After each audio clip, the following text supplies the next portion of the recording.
Hello everyone, आप सभी का बहुत बहुत स्वागत है। आप सभी कैसे हैं? आशा करते हैं कि आप सभी अच्छे होंगे।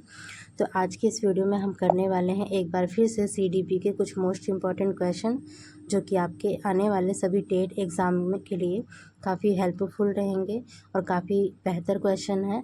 आपको यहाँ से बहुत सारा सहयोग मिल सकता है आपके एग्ज़ाम को क्लियर करने के लिए। और यदि आप हमारे चैनल पर नए हैं तो चैनल को सब्सक्राइब कर लीजिए, वीडियो को लाइक और शेयर कर दीजिए, ताकि आने वाली वीडियोस की जो नोटिफिकेशन है आप सभी को मिलती रहे।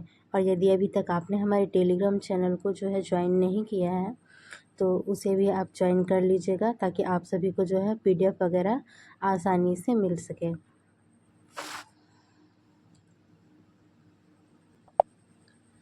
तो आज हम शुरू करने वाले हैं CDP का 6 पार्ट।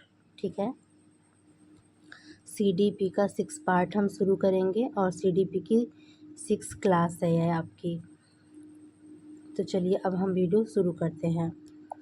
तो आज का हमारा पहला क्वेश्चन क्या है? पहला क्वेश्चन दिया गया है, सतत एवं व्यापक मूल्यांकन में ग्रेडिंग प्रणाली का सर्वाधिक महत्वपूर्ण प्रयोजन है। ऑप्शन दिए गए हैं, छात्रवृत्ति चुनाव, विद्यार्थी के अनौपचारिक एवं कार्यालयी अभिलेखों की आवश्यकता की पूर्ति, या फिर विभेदीकरण के लिए सूचना प्रदान करना, या फिर अगली ग्रेड में प्रोन्नत, मतलब अगले ग्रेड में प्रोन्नत करना। तो यहाँ पर आपका राइट आंसर क्या हो जाएगा? ऑप्शन नंबर डी जो है आपका राइट आंसर हो जाएगा, अगले ग्रेड में या अगले श्रेणी में जो है पदोन्नत करना। ठीक है, मतलब जैसे कि आप सभी का रिज़ल्ट वगैरह आता है तो उसमें जो है ग्रेड वगैरह प्राप्त किए जाते हैं, तो उससे क्या फ़ायदा आपको मिलता है? आपको एक क्लास से आपको निचली कक्षा से ऊपरी कक्षा के लिए जो है भेज दिया जाता है। ठीक है, तो वही यहाँ पर इसका मतलब निकल रहा है कि अगली ग्रेड में प्रोन्नत करना। ठीक है, आपकी पदोन्नति कर दी जाती है। तो यहाँ पर थोड़ा सा देखेंगे कि सतत मूल्यांकन होता क्या है। तो सतत मूल्यांकन के उद्देश्य क्या है? तो सतत मूल्यांकन का उद्देश्य है छात्रों का शैक्षणिक एवं सह शैक्षणिक छात्रों का शैक्षणिक एवं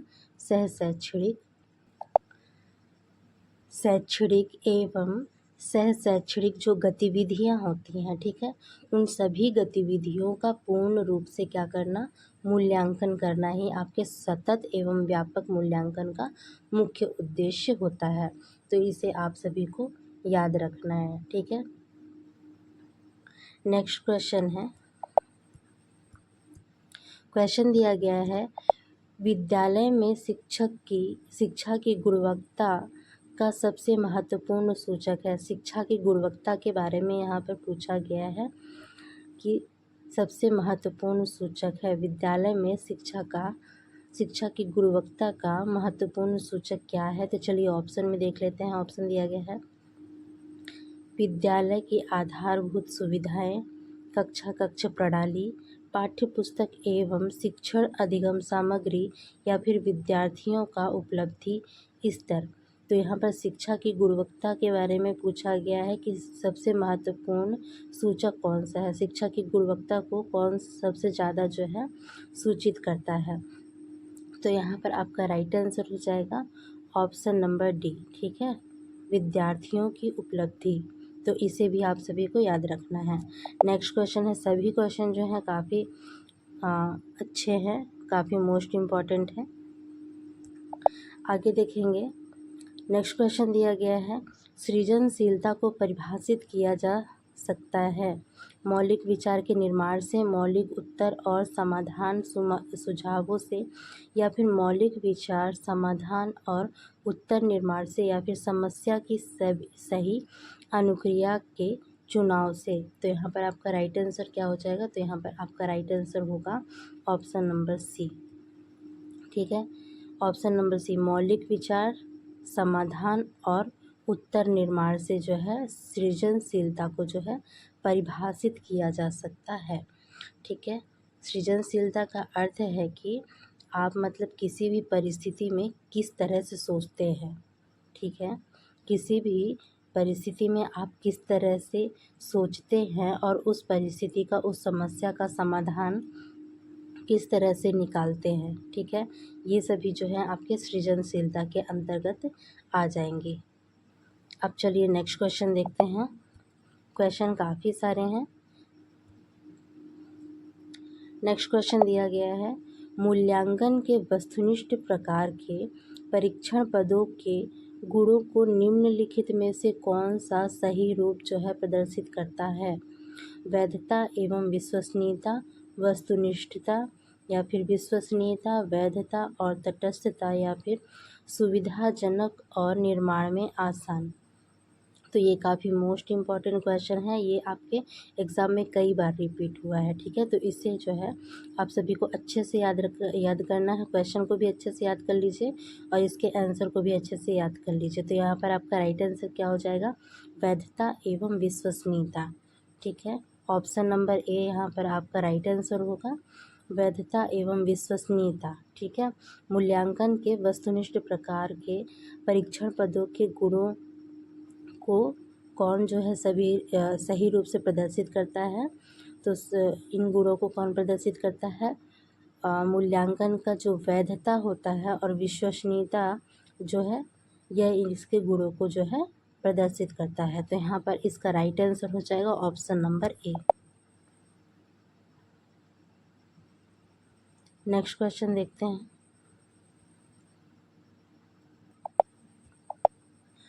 क्वेश्चन दिया गया है, व्याख्यान देते समय यदि कक्षा में कोई विघ्न बाधा हो तो शिक्षक को निम्नलिखित में से क्या करना चाहिए। यहाँ पर एक कंडीशन दे दी गई है। मान लीजिए कि आप शिक्षक हैं और यदि आपको जो है कक्षा में कोई विघ्न है या फिर मतलब जब आप व्याख्यान कर रहे हो, जब आप पढ़ा रहे हो बच्चों को, तो यदि आपके कक्ष में कोई बाधा आती है, कोई विघ्न आता है, तो आप उस परिस्थिति में क्या करेंगे। तो वही आपको यहाँ पर इसका आंसर देना है। तो चलिए अब ऑप्शन देखते हैं और आप सभी अपना आंसर जो है सोच लीजिएगा। ठीक है, देखते हैं। कुछ देर के लिए चुप हो जाएंगे और फिर से शुरू कर देंगे, मतलब पढ़ाना जो है फिर से शुरू कर देंगे, या फिर जो बाधा डाल रहे हैं उन्हें दंडित करेंगे और जो बाधा डाल रहे हों उन्हें जो है सीखने के लिए प्रेरित करेंगे, या फिर कक्षा में जो है कुछ हो रहा है उसके बारे में कोई परवाह नहीं करेंगे। तो यहाँ पर पूछा गया है कि आपको क्या करना चाहिए। तो यहाँ पर आपका एक जो पॉजिटिव आंसर दिख रहा है वह है ऑप्शन नंबर सी। ठीक है, ऑप्शन नंबर सी जो है यह एक पॉजिटिव लाइन है, क्योंकि यहाँ पर प्रेरित जैसे वर्ड का यूज़ किया गया है। तो बच्चों को ना तो हमें दंडित करना है, ठीक है, ना ही उनके सामने चुप हो जाना है एकदम से, और ना ही क्या करना है, समस्या से कोई मतलब रखना है, ऐसा कुछ नहीं करना है। ऐसी कोई गलत गतिविधि जो है कक्षा में एक टीचर को नहीं करनी चाहिए। ठीक है, तो यहाँ पर एक पॉजिटिव आंसर आपका क्या आ रहा है, आप सभी देख पा रहे होंगे ऑप्शन नंबर सी में, जो बाधा डाल रहे हों उन्हें जो है सीखने के लिए प्रेरित करना चाहिए। ठीक है, सबसे पहले तो आपको उस समस्या का पता लगाना होगा कि बच्चे ऐसा कर क्यों रहे हैं। ठीक है, यदि उन्हें उस विधि से समझ में नहीं आ रहा है तो आपको अपने पढ़ाने की विधि चेंज करनी है और साथ ही उनको प्रेरित करना है पढ़ने के लिए। तो ये दो चीज़ें जो है आपको कक्षा में ध्यान रखनी है अगर ऐसी कोई समस्या उत्पन्न होती है तब। चलिए नेक्स्ट क्वेश्चन पे चलते हैं। नेक्स्ट क्वेश्चन दिया गया है, विद्यालय में पाठ्य सहगामी क्रियाओं का सर्वाधिक महत्वपूर्ण उद्देश्य क्या है। पाठ्य सहगामी क्रियाओं का यहाँ पर उद्देश्य पूछा गया है। पाठ्य सहगामी क्रियाएं होती क्या हैं, तो ऐसी क्रियाएं जो कि कक्ष में, स्कूल में जो है, विद्यालय में जो है पढ़ाई के साथ साथ जो चलती हैं। ठीक है, शिक्षा के साथ साथ जो चलती हैं, यही क्रियाएं क्या हैं, आपकी पाठ्य सहगामी क्रियाएं हैं। आगे देखेंगे, बच्चों का सर्वांगीण विकास यहाँ पर दिया गया है। तो महत्वपूर्ण पाठ्य सहगामी क्रियाओं का सर्वाधिक महत्वपूर्ण उद्देश्य पूछा गया है ना। तो ऑप्शन दिया गया है, बच्चों का सर्वांगीण विकास, और पाठ्यचर्या में अभिरुचि का विकास, या फिर विद्यालय के वातावरण को आकर्षक बनाना, या फिर अभिभावक शिक्षक संबंध को सशक्त बनाना।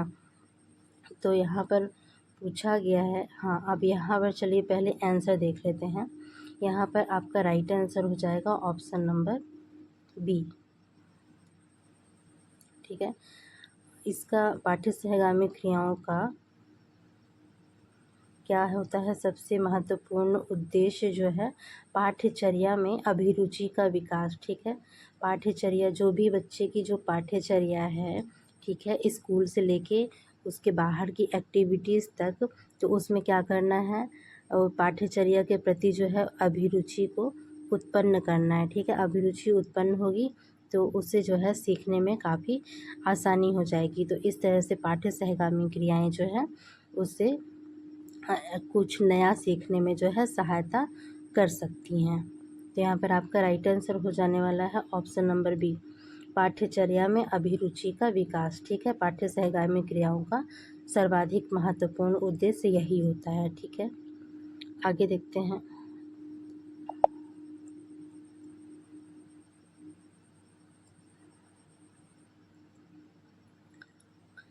नेक्स्ट क्वेश्चन दिया गया है, सामाजिक विकास का आधारभूत तत्व है अभिभावक, समाज, विद्यालय या फिर पुस्तकें।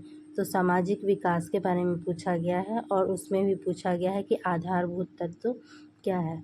तो सामाजिक विकास के बारे में पूछा गया है, तो यहाँ पर आपका राइट आंसर क्या हो जाएगा, यहाँ पर आपका राइट आंसर होगा ऑप्शन नंबर बी, समाज ही तो होगा। ठीक है, तो इसे भी याद रखेंगे। नेक्स्ट क्वेश्चन पे चलते हैं। नेक्स्ट क्वेश्चन है, नेतृत्व के बारे में दृष्टि सर्जन करना और उसे उपलब्धि प्राप्त करना है। व्यक्तियों को अभिप्रेरित और प्रेरणा देना, व्यक्तियों को प्रभावित करने, अभिप्रेरित करने और प्रेरणा देना, या फिर व्यक्तियों को प्रभावित करने और नियंत्रित करने, या फिर व्यक्तियों को नियंत्रित और शासित करने। तो यहाँ पर आपका राइट आंसर हो जाएगा ऑप्शन नंबर बी, नेतृत्व जो है, ऑप्शन नंबर बी, नेतृत्व जो है व्यक्तियों को प्रभावित करने, ठीक है, और अभिप्रेरित करने और प्रेरणा देने के बारे में जो है दृष्टि का सृजन करता है। ठीक है, एवं उसे जो है उपलब्ध कराता है। तो यहाँ पर आपका राइट आंसर क्या हो जाएगा, ऑप्शन नंबर बी। तो इसे भी आपसे भी अच्छे से याद रखना है।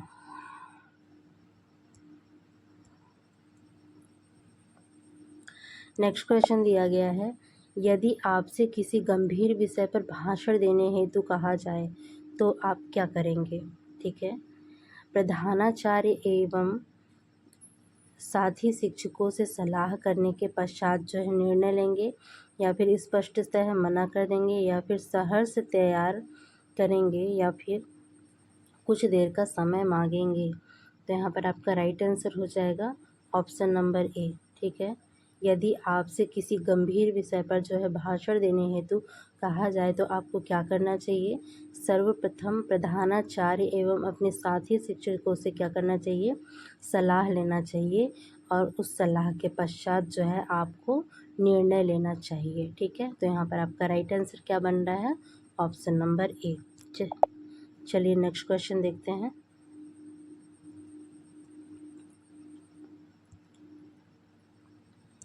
नेक्स्ट क्वेश्चन दिया गया है, कक्षा में छात्रों को प्रेरित करने के लिए शिक्षक को क्या करना चाहिए।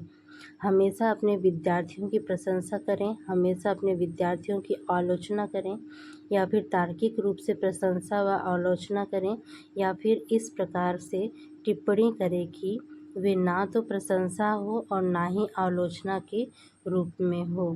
तो यहाँ पर आपका राइट आंसर हो जाएगा ऑप्शन नंबर सी। ठीक है, कौन सा ऑप्शन यहाँ पे फिट बैठ रहा है, ऑप्शन नंबर 3।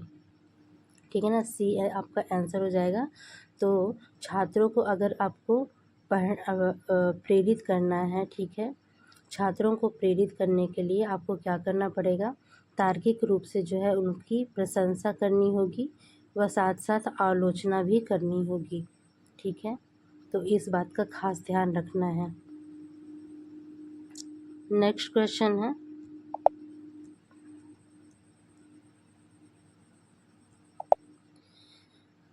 क्वेश्चन दिया गया है, कक्षा में एक नया छात्र शिक्षक से अपना परिचय देने के लिए कहता है। ठीक है, ऐसी स्थिति में शिक्षक को चाहिए कि यदि मान लीजिए आप शिक्षक हैं और आपके स्टूडेंट आपसे कह रहे हैं कि सर प्लीज़ अपना परिचय दीजिए, तब ऐसी स्थिति में आपको क्या करना चाहिए। ठीक है, तो ये कंडीशन वाले क्वेश्चंस हैं, इसमें काफ़ी सारे क्वेश्चन आपको ऐसे ही मिलने वाले हैं, तो इन सभी चीज़ों को जो है आपको ध्यान में रखना है।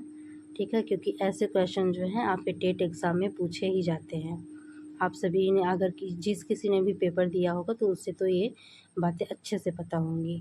ठीक है, जो लोग भी नए हैं तो उनके लिए ये नई बात होगी, तो आज है जो हमने बता दिया है, तो आप सभी को जो है याद रखना है।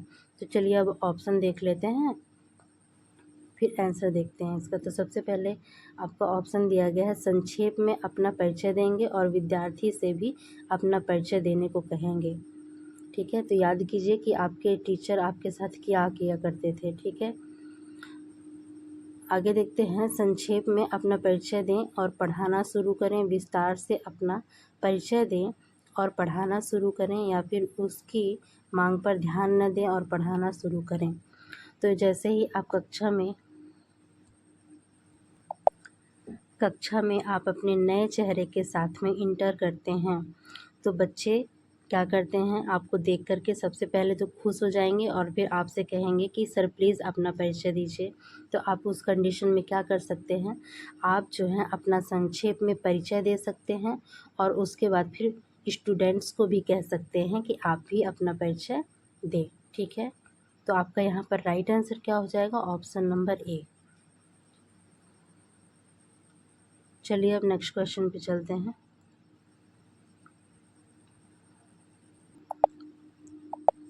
नेक्स्ट क्वेश्चन दिया गया है, एक शिक्षक छात्रों के साथ संबंध स्थापित करता है। तो चलिए अब ऑप्शन देख लेते हैं इसका। अधिकार की शक्तियों का उपयोग करके, उसके लिए मार्गदर्शक, मित्र एवं सूत्रधार बन करके, या फिर उसके लिए मार्गदर्शक एवं मित्र बन करके, या फिर उसका दोस्त बन के। तो यहाँ पर आपका राइट आंसर हो जाएगा ऑप्शन नंबर बी।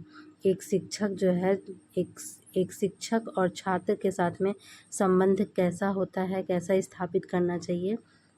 तो शिक्षक और छात्र के मध्य में मार्गदर्शक का जो है संबंध होना चाहिए, एक अच्छे मित्र की तरह भी संबंध होना चाहिए, और दूसरा जो है सूत्रधार का भी संबंध होना चाहिए।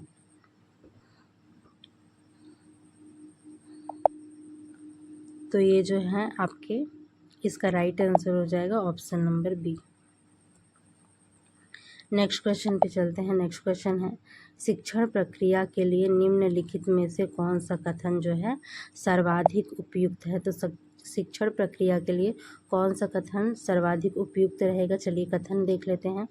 एक परिस्थिति जन्य प्रक्रिया, या फिर एक कार्याभिमुखी प्रक्रिया, या फिर एक अंतःक्रियात्मक प्रक्रिया, या फिर छात्रों एवं अध्यापक के मध्य में कक्षा में सामान्य बातचीत। तो यहाँ पर आपका राइट आंसर रहेगा ऑप्शन नंबर सी। ठीक है, एक अंतःक्रियात्मक प्रक्रिया। तो शिक्षण प्रक्रिया के लिए निम्नलिखित में से कौन सा सर्वाधिक उपयुक्त रहेगा। तो एक अंतःक्रियात्मक प्रक्रिया जो है काफ़ी उपयुक्त रहेगा। तो आपका राइट आंसर हो जाएगा ऑप्शन नंबर सी। चलिए नेक्स्ट क्वेश्चन देखते हैं। नेक्स्ट क्वेश्चन दिया गया है, शिक्षा का मुख्य उद्देश्य है। ऑप्शन दिए गए हैं, भाषा कौशल का विकास करना, सामाजिक नागरिकता का विकास करना, व्यक्तित्व का विकास करना, या फिर दंड का। तो यहाँ पर आपका राइट आंसर हो जाएगा ऑप्शन नंबर सी, एक अच्छे व्यक्तित्व का विकास करना। ठीक है, यहाँ पर शिक्षा का मुख्य उद्देश्य क्या होता है, एक अच्छे व्यक्तित्व का विकास करना। तो आपका राइट आंसर हो जाएगा ऑप्शन नंबर सी। नेक्स्ट देखते हैं, काफ़ी मोस्ट इम्पॉर्टेंट क्वेश्चन है। आशा करते हैं कि आप सभी को ये क्वेश्चन जो है काफ़ी अच्छे लग रहे होंगे। तो चलिए अब नेक्स्ट क्वेश्चन देखते हैं बालिका शिक्षा आवश्यक है, क्योंकि बालिका शिक्षा किस लिए आवश्यक है। चलिए ऑप्शन देखते हैं। बालिकाएं आगे चलकर जो है अपने शिशुओं का मार्गदर्शन करेंगी, वे आधुनिक हो जाएंगी, या फिर बालिकाओं को भी प्रतिभा के उपयोग के अवसर प्राप्त होंगे या फिर बालिकाएं समाज के बंधनों से मुक्त हो सकेंगी। तो यहाँ पर क्या आंसर आपको सही लग रहा है? तो जी हाँ, जो आपको सही लग रहा है वही आंसर जो है सही होगा। तो यहाँ पर आपका राइट आंसर सही हो जाएगा ऑप्शन नंबर सी।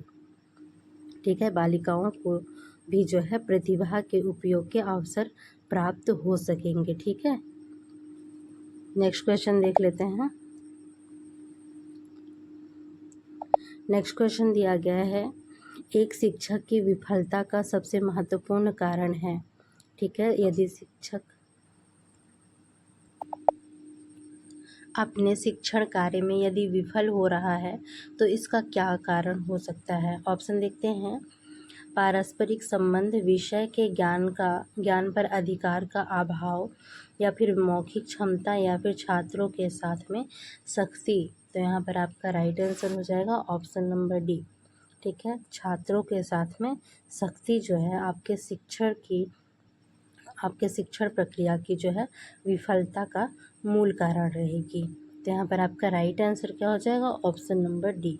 तो इस बात को भी आपको खास करके ध्यान रखनी है। चलिए नेक्स्ट क्वेश्चन है।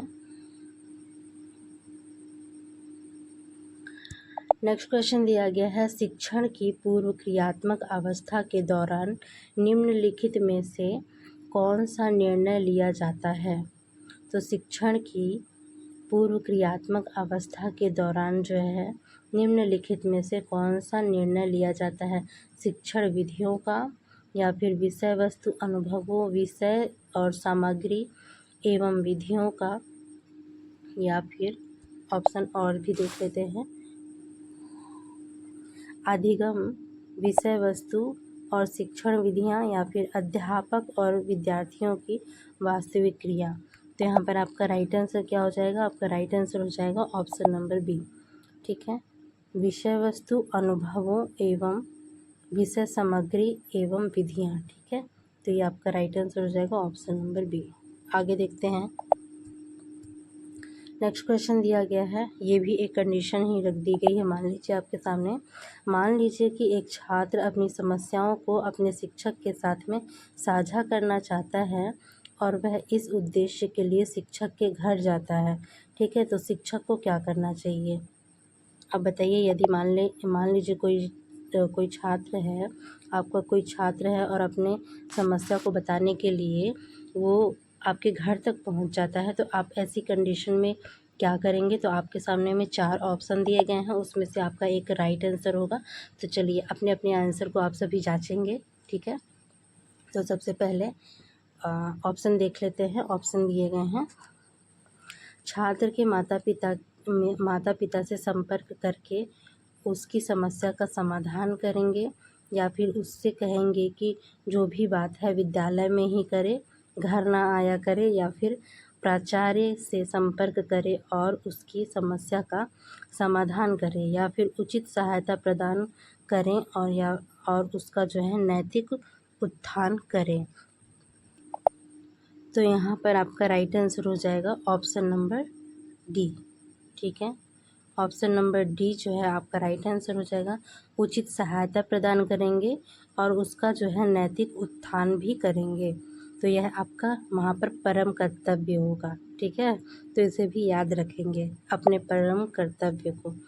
नेक्स्ट क्वेश्चन देखते हैं। नेक्स्ट क्वेश्चन दिया गया है, विद्यालय की ओर जाते समय कोई अभिभावक आपको रोकता है और अपने बच्चे की प्रगति के विषय में पूछना चाहता है। इस स्थिति में आप क्या करेंगे? अभिभावक से कहेंगे कि विद्यालय में आकर बात करें, उसकी बात सुनकर उसे आश्वस्त करेंगे कि शीघ्र ही आप बच्चे की प्रगति रिपोर्ट उपलब्ध करवा देंगे, या फिर विस्तार से बच्चे के प्रगति के बारे में बताएंगे, या फिर समय का ध्यान रखते हुए समय का ध्यान जो है रखते हुए शब्दों में, मतलब कुछ शब्दों में जो है बच्चे की प्रगति के बारे में बताकर समय पर विद्यालय पहुंचने की चेष्टा करेंगे। तो यहाँ पर आपका राइट आंसर हो जाएगा ऑप्शन नंबर डी। ठीक है, समय का ध्यान भी रखेंगे, ठीक है। और कुछ शब्दों में जो है आपको क्या करना है, बच्चे की प्रगति के बारे में उसके अभिभावक को जो है बताना है और समय पर अपने विद्यालय भी पहुंचना है। तो ये 3 कार्य आपको करने होंगे, ठीक है। मान लीजिए किसी बच्चे का अभिभावक रोक करके अपने बच्चे की प्रगति के बारे में पूछता है तब। तो चलिए अब नेक्स्ट क्वेश्चन देख लेते हैं। नेक्स्ट क्वेश्चन दिया गया है, विद्यार्थी उस कार्य या टास्क को आसानी से याद कर लेते हैं जिसकी विशेषता होती है अर्थपूर्ण, समानता, निम्न कठिनाई स्तर या फिर विस्तारित। तो यहाँ पर आपका राइट आंसर हो जाएगा ऑप्शन नंबर सी, निम्न कठिनाई स्तर, ठीक है। जो मतलब ज़्यादा कठिन टास्क नहीं होते हैं, जो सरल होते हैं उसे क्या करते हैं बच्चे जो हैं आसानी से याद कर लेते हैं।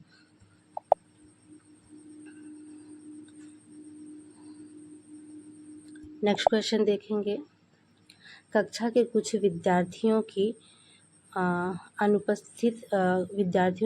अनुपस्थित रहने की प्रवृत्ति के संदर्भ में प्राचार्य और अभिभावकों को चिंता करनी चाहिए। विद्यालय के अधिकारियों को विद्यालयी अनुशासन नियमों के अनुरूप उन विद्यार्थियों पर कार्यवाही करनी चाहिए या फिर विद्यार्थियों के अनुपस्थित रहने की प्रवृत्ति के कारणों का पता लगाना चाहिए या फिर कक्षा के नियमित विद्यार्थियों की अपेक्षा उनको कम प्राथमिकता देनी चाहिए।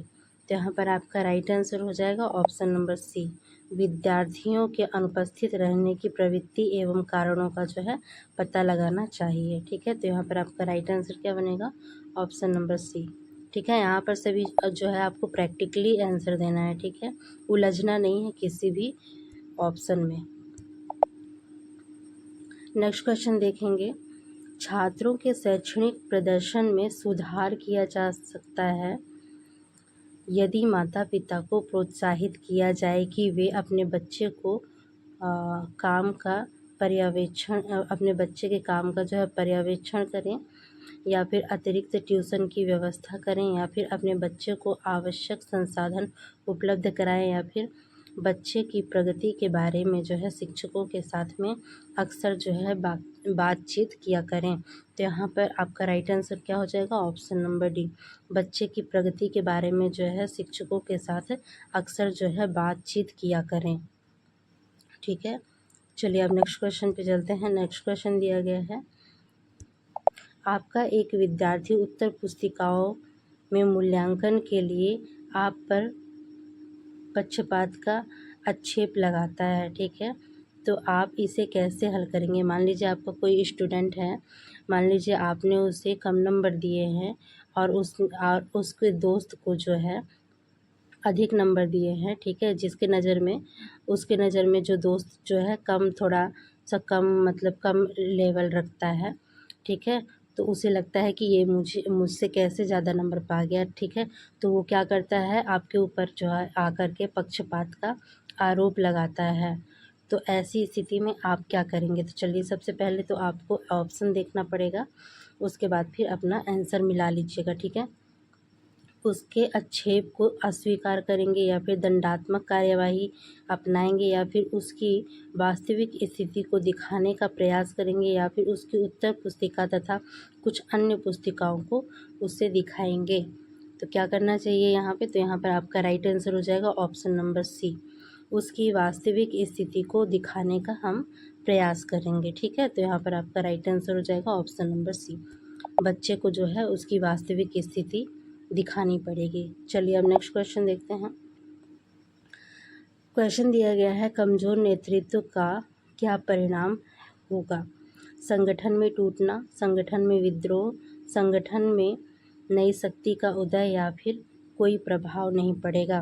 तो यदि नेतृत्व कमज़ोर है, किसी भी संगठन का नेतृत्व कमज़ोर है तो क्या प्रभाव पड़ेगा। तो यहाँ पर आपका राइट आंसर हो जाएगा ऑप्शन नंबर ए, संगठन में टूट आ जाएगी ना, संगठन जो है टूट फूट हो जाएगा, संगठन का टूटना यहाँ पर आपका जो है राइट आंसर हो जाएगा ऑप्शन नंबर ए। चलिए नेक्स्ट क्वेश्चन देखते हैं और आज की वीडियो का यह लास्ट क्वेश्चन है। क्वेश्चन दिया गया है, यदि आपको सामान्य छात्रों के साथ साथ एक दृष्टिबाधित छात्र को पढ़ाने का अवसर मिले तो आप उससे जो है कक्षा में किस प्रकार का उपचार देना चाहेंगे। तो तो चलिए अब इसका ऑप्शन देख लेते हैं। ऑप्शन दिए गए हैं, उस पर अतिरिक्त ध्यान नहीं देंगे क्योंकि विद्यार्थियों के बहुमत को जो है परेशानी हो सकती है, या फिर कक्षा में सहानुभूतिपूर्वक उसका ध्यान रखेंगे, या फिर आप सोचेंगे कि उसके भाग्य में अंधापन है अतः आप कुछ नहीं कर सकते, या फिर आगे की पंक्ति में सीटी की व्यवस्था करेंगे और उसके लिए जो है सुविधाजनक गति से पढ़ाने का प्रयास करेंगे। तो यहाँ पर आपका राइट आंसर हो जाएगा ऑप्शन नंबर डी। ठीक है, ऑप्शन नंबर डी। यदि मान लीजिए आपके कक्ष में कोई दृष्टिहीन बालक है तो उसे क्या करेंगे, आगे की पंक्ति में उसे बिठाना चाहिए। ठीक है, और सीटी की व्यवस्था करनी चाहिए ताकि उसे जो है उसके लिए जो है सुविधाजनक जो है गति जो है उसे प्राप्त कराई जा सके। ठीक है, ताकि उसे पढ़ाई लिखाई में काफ़ी आसानी हो सके। तो ये था आज की वीडियो का लास्ट क्वेश्चन। आशा करते हैं कि आप सभी को वीडियो अच्छी लगी होगी, और इसके आगे का जो है आगे के कुछ क्वेश्चंस हैं,